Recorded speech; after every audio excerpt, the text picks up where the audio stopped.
আমি কিছু দেখি নাই। কেন আপনি জানতে পারেন না না আপনার তাদের মধ্যে যদি কোনো গলদি না থাকবে তাহলে সাংবাদিকদের সঙ্গে কথা বলতে সমস্যা কোথায়? জনস্বাস্থ্য প্রকৌশল অধিদপ্তরের বিরুদ্ধে দুর্নীতির অভিযোগের শেষ নেই।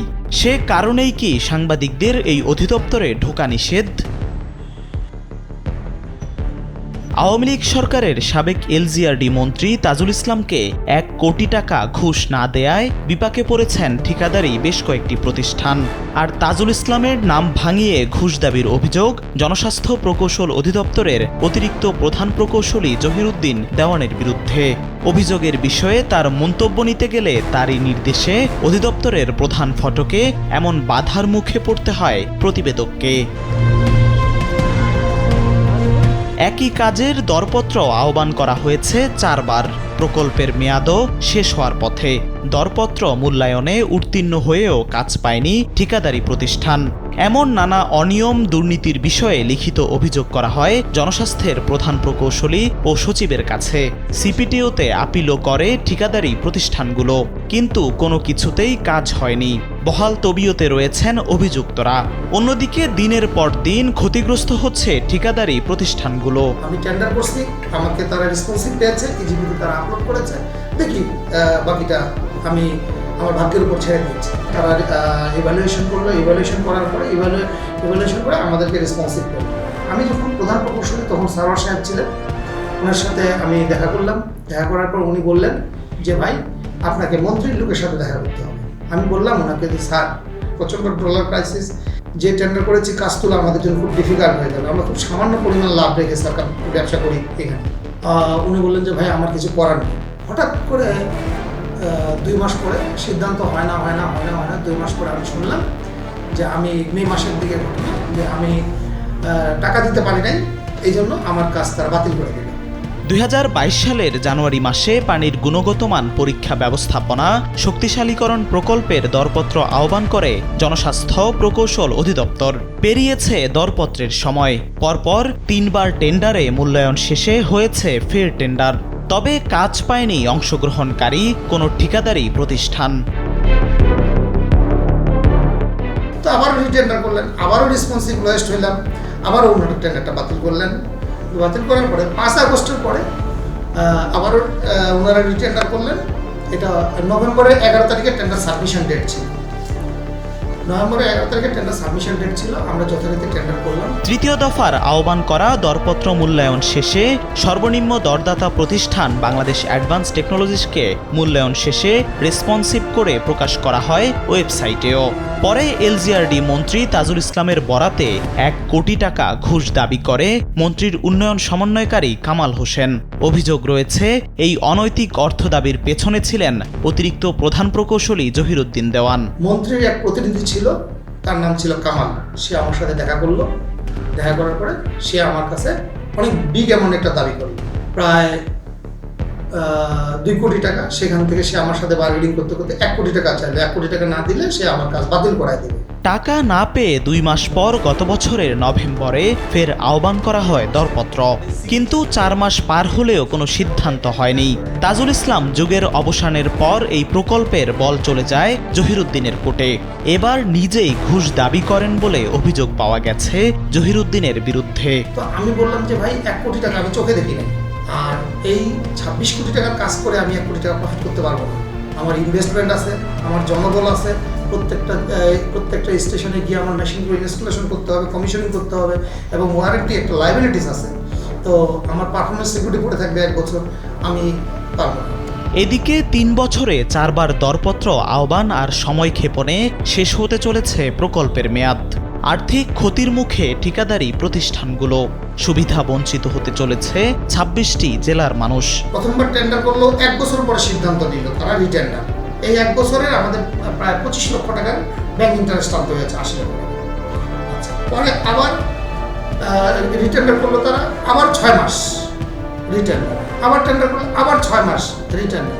এবার টেন্ডার করলো 11 নভেম্বর, মাত্র 14 দিনের নোটিশে। আমরা যতটুকু বিশ্বস্ত সূত্রে জানি যে এই প্রজেক্টের মেয়াদ 30 জুনে শেষ হয়ে যাবে। যেই কাজ পাক সে কাজটা কমপ্লিট করতে পারবে না। অভিযোগের বিষয়ে জহিরুদ্দিন দেওয়ানের মন্তব্য জানতে জনস্বাস্থ্য প্রকৌশল অধিদপ্তরে আমরা কিন্তু অধিদপ্তরে ঢুকতে দেয়নি নিরাপত্তা কর্মী। কথার মারপ্যাচে নিরাপত্তা কর্মী স্বীকার করেন জহিরুদ্দিন দেওয়ানের নির্দেশে ভেতরে ঢুকতে দেওয়া হয়নি এই প্রতিবেদককে। পরে জহিরুদ্দিনের সঙ্গে কথা হয় মুঠোফোনেই।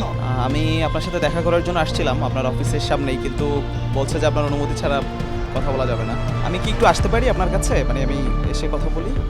না, আমি তো আজকে এখন বের হয়ে যাচ্ছি, আমি তো এখন আমি গেটের সামনেই আছি, আপনি আমাকে 1 মিনিট সময় দিলেই হলো। যেই প্রকল্পের আপনার 4 বার টেন্ডার হলো এবং সেই প্রকল্পের অনিয়ম বা বিলম্ব কেন হচ্ছে এগুলো নিয়ে একটু জানতে চাইছি। না, এটা তো মূল্যায়নটা হচ্ছে টিম ওয়ার্ক, এটা এই জায়গায় বেশি কথা নাই, এটা টিম ওয়ার্ক, একটা কমিটি কাজ করছে, একক কোনো কিছু আমি এই জায়গায় বলতে পারবো না। কমিটি কাজ করছে, আর মূল্যায়ন যেহেতু গোপনীয় জিনিস, আমি কথা বলতে পারছি না। একই টেন্ডার 4 বার হলো, সেটি টেন্ডার হতে হতে প্রকল্পের মেয়াদ শেষ হওয়ার পথে।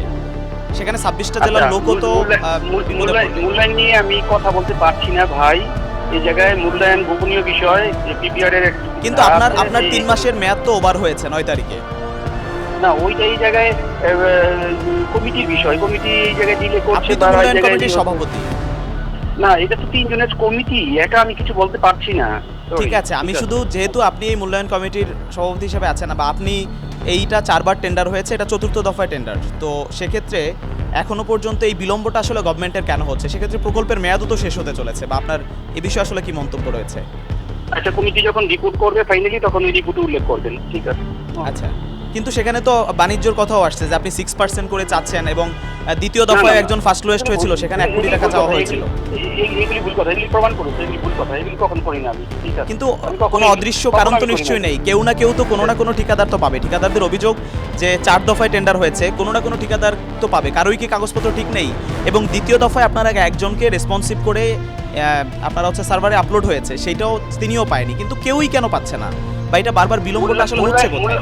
মূল্যায়ন নিয়ে আমি কথা বলছি না, এটা সরি, ঠিক আছে? এ সময় প্রতিবেদকের চেহারা চেনার জন্য জহিরুদ্দিনের নির্দেশে এক কর্মচারী প্রতিবেদকের ভিডিও ধারণ করেন তার মুঠোফোনে। কার ফোন পে ভিডিও করছে? আমি কেউ ভিডিও করি নাই। আপনি দেখছেন আমাকে ভিডিও করতে? আপনি দেখছেন আমাকে? হ্যাঁ, আমি কিন্তু ভিডিও করি নাই, আমি ভিডিও করি নাই।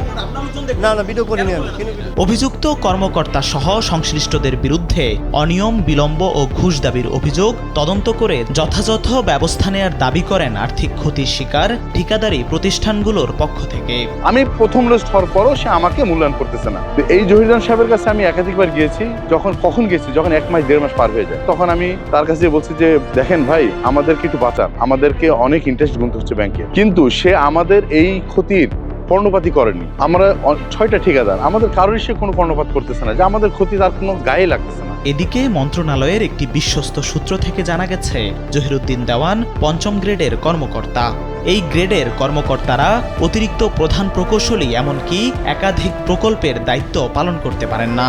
তারপরও আওয়ামী লীগের সাবেক মন্ত্রী তাজুল ইসলামের সঙ্গে সখ্যতা থাকায় নিয়মনীতি ছাড়াই বড় পদ আর প্রকল্পের কাজ করে গেছেন। এ সংক্রান্ত বিষয়ে নাগরিক টেলিভিশনের কাছে বেশ কিছু প্রমাণপত্র এসেছে, যা অধিকতর যাচাই বাছাইয়ের কাজ চলছে। আমরা মিনিস্ট্রির সাথে কথা বলেছি, মিনিস্ট্রি ওনাকে চাপ দিয়েছে, উনি মিনিস্ট্রিকে বৃদ্ধাঙ্গুলি দেখাচ্ছে। আমি জানি না ওনার শক্তির উৎস কি। প্রধান প্রকৌশলী বরাবর আমি নিজে একটা চিঠি দিয়েছি যে এইটার জন্য কি কি ক্ষতি হতে পারে, এই ক্ষতিগুলো উল্লেখ করে প্রধান প্রকৌশলী তাকে ডেকেছে, সে প্রধান প্রকৌশলীকে বৃদ্ধাঙ্গুলি দেখিয়েছে। আমরা মিনিস্ট্রিতে গিয়েছি যে এটা দেশের লস, এই প্রজেক্টটা 4 বার টেন্ডার করতে যে আমার সরকার লস হচ্ছে, এবং সে আমাদের মতো ঠিকাদারদের পথে বসাই দিচ্ছে। পাপ্পি নামে একজন ঠিকাদার আছে, তার নমিনেটেড, এই ঠিকাদারকে সে কাজটা দেওয়ার জন্য বারবার রিটেন্ডারে যাচ্ছেন। এই তাজুল ইসলামের ঘনিষ্ঠজন এরা এখনো বহাল তবিয়তে কিভাবে এই ডিপার্টমেন্টে থাকে, একই ব্যক্তি 3টা পদ কিভাবে দখল করে থাকে, একজন 6ষ্ঠ গ্রেডের অফিসার কিভাবে এডিশনাল চিফ ইঞ্জিনিয়ার হতে পারে, এটা আপনাদের কাছে আমার বিনীত।